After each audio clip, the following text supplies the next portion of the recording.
Hello friend, welcome to our YouTube channel digital knowledge.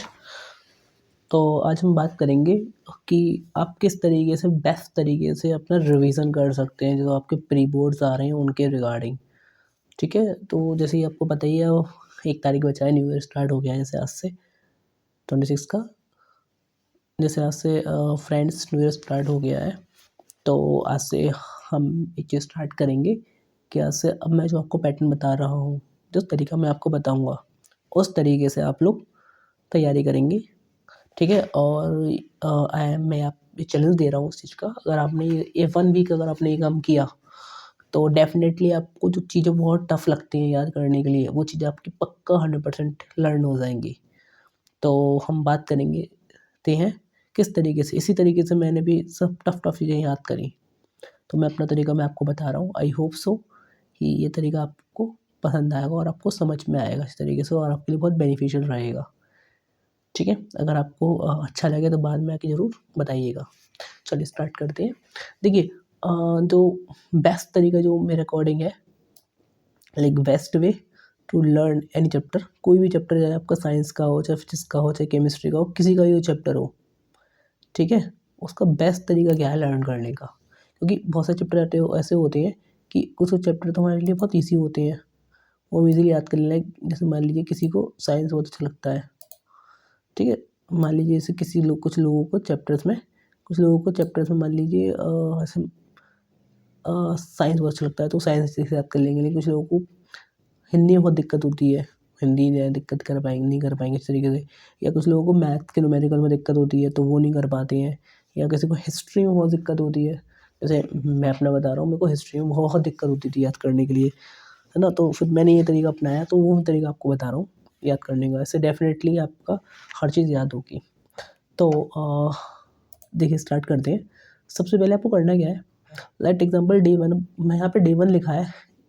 ठीक है, ये मैंने डे इसलिए लिखा है कि हम सबसे पहले सोचते हैं मंडे से स्टार्ट करेंगे, संडे से स्टार्ट करेंगे, जिस भी दिन से आपको स्टार्ट करना हो उससे आप स्टार्ट करिए। ठीक है, हाँ मैं तो कह रहा हूँ आज से स्टार्ट करें तो ज़्यादा बढ़िया है। न्यू ईयर स्टार्ट हो चुका है तो जितना जल्दी करेंगे उतना ही बढ़िया है। ठीक है, तो इसमें हमें करना क्या है, लेट एग्जाम्पल हमने लिया पहले दिन, हमने कोई सा भी चैप्टर ले लिया, हमने पहला चैप्टर नंबर 1। मैं मान के चल रहा हूँ कि आपको अभी कोई सा चैप्टर तैयार नहीं है, लेकिन आपका चैप्टर तैयार है तो आप उसके अकॉर्डिंग अपने डिसाइड कर लीजिएगा। ठीक है, मान लीजिए कि मैं स्टार्ट कर रहा हूँ आज से, फिजिक्स स्टार्ट कर रहे हैं लेट एग्जाम्पल में। ठीक है, पढ़ने के लिए अब फिजिक्स के जो चैप्टर्स हैं 1 2, आई थिंक फिजिक्स के जो चैप्टर है वो से स्टार्ट कर रहे हैं हम।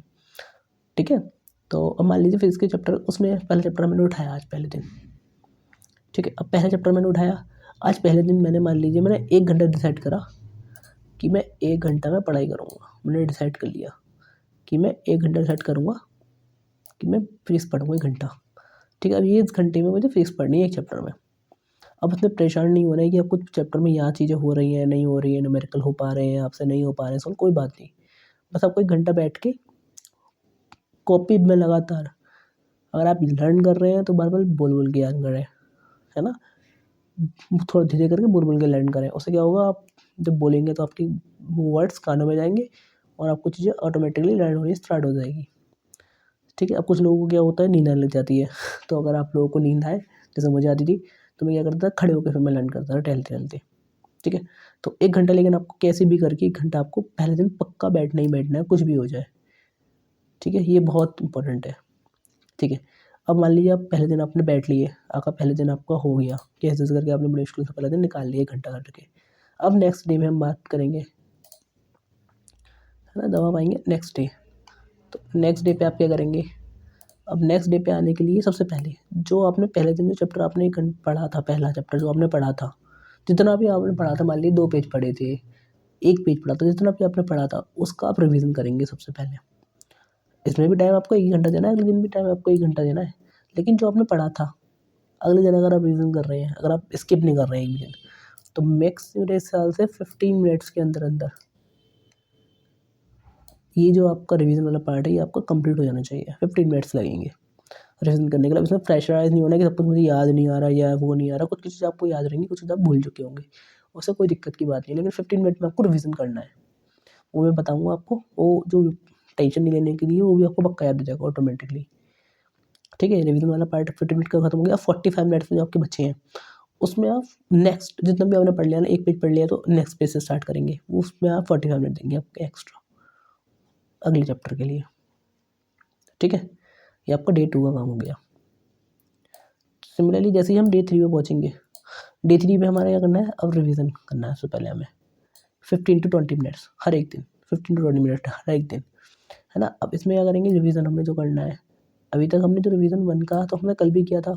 अब यहाँ पे रिवीजन जो हमने कल नेक्स्ट दिन जो पढ़ा है, दूसरे दिन जो हमने पढ़ा है, उसका भी हम वहाँ पे रिवीजन करेंगे। ठीक है, और जितना हमने रिवीजन कर लिया, मतलब दूसरे दिन हमने दूसरा पेज पढ़ लिया, 2 पेज पढ़ लिए हमने। ठीक है, और क्या करेंगे, तीसरे दिन जो हमारा है, तो अगले 45 मिनट्स हम अगला पेज के लिए, अगले चैप्टर के लिए हम टाइम देंगे। उसके बाद डे 4 में हम जैसे पहुँचे, डे 4 पहुँचने के लिए सबसे पहले रिवीजन करेंगे हम पहला चैप्टर, दूसरा चैप्टर, थर्ड चैप्टर का, और बाकी का जो भी है उसका हम नेक्स्ट पढ़ना स्टार्ट करेंगे। ठीक है, ऐसे ही करते करते हमारा डे 5, ठीक है, ऐसे ही हमारा डे 6 जाएगा, ऐसे ही हमारा डे 5 जाएगा, और ऐसे ही हमारा डे 6 हम ऐसे ही करेंगे। ठीक है, डे 7 पे जब हम पहुँचेंगे, डे 7 में आपका स्पेशल है। अब डे 7 में आपको 1 नहीं 2 घंटे आपको बैठना पड़ेगा, क्योंकि मैं मान के चल रहा हूँ कि आपने मान लीजिए आपने मंडे से स्टार्ट करा, Monday, Tuesday, Wednesday, Thursday, Friday, Saturday और संडे वाले दिन। अब संडे वाले दिन आपका इतना तो आप कर ही सकते हैं, 2 घंटे तो हम निकाल ही सकते हैं। इसमें क्या करना है, आपको 1 घंटा पूरा आपको सिर्फ रिवीजन पे ही ध्यान देना है, सिर्फ रिवीजन करना है। जितना भी आपने पूरे हफ्ते में पढ़ा है, सिर्फ आपको रिवीजन करना है, सिर्फ रिवीजन 1 घंटे में पूरा। ठीक है, और बाकी के जो 1 घंटा है आपका, उसमें आपको लगानी है टेस्ट, उसमें आपको लगाना है टेस्ट। अभी टेस्ट कौन सा है ना। अब पूछेंगे टेस्ट में क्या करना है, तो टेस्ट में आपने फर्स्ट चैप्टर से 6 चैप्टर तक जितना भी आपने अभी तक पढ़ा हुआ है, उसको जितना भी आपको याद है उसे आप लिख के देख लें। जितना भी आपने पढ़ रखा है, जो भी आपने इंपॉर्टेंट पढ़ा है, वो सबको लिख लिख के देख लें। ठीक है, उससे क्या होगा, आपका इस 2 घंटे में, है ना, दूसरे घंटे का जब लिख के देखेंगे तो उसमें आपको बहुत सारी चीज़ें याद हो जाएंगी। अब इस तरीके से आपको रिवीजन करने का फ़ायदा क्या होगा, डेली हम 15 मिनट्स अपने दे रहे हैं, है ना, उसका फ़ायदा क्या है। अब जरा एक बात सोचिए, देखिए चैप्टर 1 का हमने यहाँ पे फर्स्ट टाइम रिवीजन किया था, और चैप्टर 1 का हमने यहाँ पे दोबारा रिवीजन किया, 2 बार रिवीजन हुआ, 3 बार चैप्टर 3 का 1 का, 4 बार, 5 बार, 6 बार, और ये 7 बार। मतलब जब पहला नंबर का लेकर मैं बात करूँगा ना, चैप्टर नंबर का 1, अगर आपने एक पेज भी अगर आपने पढ़ा पहले दिन का, तो वो आपका 7 बार रिवीजन हो चुका है उस पेज का। ऐसे ही चैप्टर 2 रिवीजन करते करते 6 बार हो चुका है, ये 5 बार, ये 4 बार, ये 3 बार, है ना। चैप्टर नंबर 5, चैप्टर नंबर 6 भी अगर आपका 2 बार रिवीजन हो चुका है, सोचिए तो इतना रिवीजन। और चैप्टर नंबर, अब आप कहेंगे मैंने चैप्टर 6 में 2 वही क्यों कर दिया, क्योंकि चैप्टर नंबर 5 और 6 ये जो ना आपने जस्ट फ्रेशली पढ़े, 2 दिन पहले ही पढ़े हैं, तो इनका काफ़ी चीज़ें आपको याद रहेंगी। ठीक है, अब इनमें आप टेस्ट लिख के देख लेंगे। अभी टेस्ट क्या, आप सेल्फ असेसमेंट टेस्ट है, मतलब जितना आपको पढ़ा 6 चीज़ों में, कितना आपने लिख के देखा, कितना आप लिख पा रहे हैं। बहुत सारी चीज़ें भूल जाएंगे, कुछ चीज़ें आपको याद रहेंगी। ठीक है, जो आपको भूल जाएंगे उन्हें दोबारा देख के लिखिएगा। ठीक है, इतना करने के बाद में, ये 2 घंटे में आपने इतना कर लिया। उसके बाद में आपको जब भी आपको टाइम मिले, जब भी आपको टाइम मिले, सोने से पहले या शाम में जब भी आप पढ़ते हो, उस टाइम में बस आप एक काम करिएगा कि आपका जो भी क्वेश्चंस है, एनसीईआरटी के क्वेश्चंस लगा रहे हैं उन्हें लगा के देखिएगा आप, है ना। जो भी आपकी प्रीवियस ईयर बुक है उनके क्वेश्चन लगा के देखिएगा, सैम्पल पेपर लगा के देखिएगा। फिर आप देखिए आपको बहुत सारी चीज़ जो आपने याद करी थी, इसमें से बहुत सारी चीज़ें बहुत अच्छी तरीके से आपको याद होने लग जाएंगी। ठीक है, तो ये मेरा तरीका था याद करने का। इस तरीके से मैंने बहुत सारी चीज़ याद करी हैं, और ये बहुत इफ़ेक्टिव तरीका है याद करने का, बहुत इफ़ेक्टिव। और I am 100% sure, I am 100% sure कि आपको भी ये तरीका बहुत बेनिफिट देगा, क्योंकि बोर्ड आने वाले हैं, बहुत ज़्यादा टाइम आप लोगों को बचा नहीं है। लगभग 1.5 महीने के आसपास का टाइम है, 17 फरवरी से आपके एग्ज़ाम स्टार्ट हो रहे हैं बोर्ड के, तो मतलब आपके पास 6-7 हफ्ते ही हैं। तो 1 हफ्ते इसको ट्राई करिएगा तो पैटर्न को, अगर आपको ये अच्छा लगे तो प्लीज़ ज़रूर बताइएगा। तब तक के लिए मिलते हैं नेक्स्ट वीडियो में, तब तक के लिए बाय बाय, टेक केयर।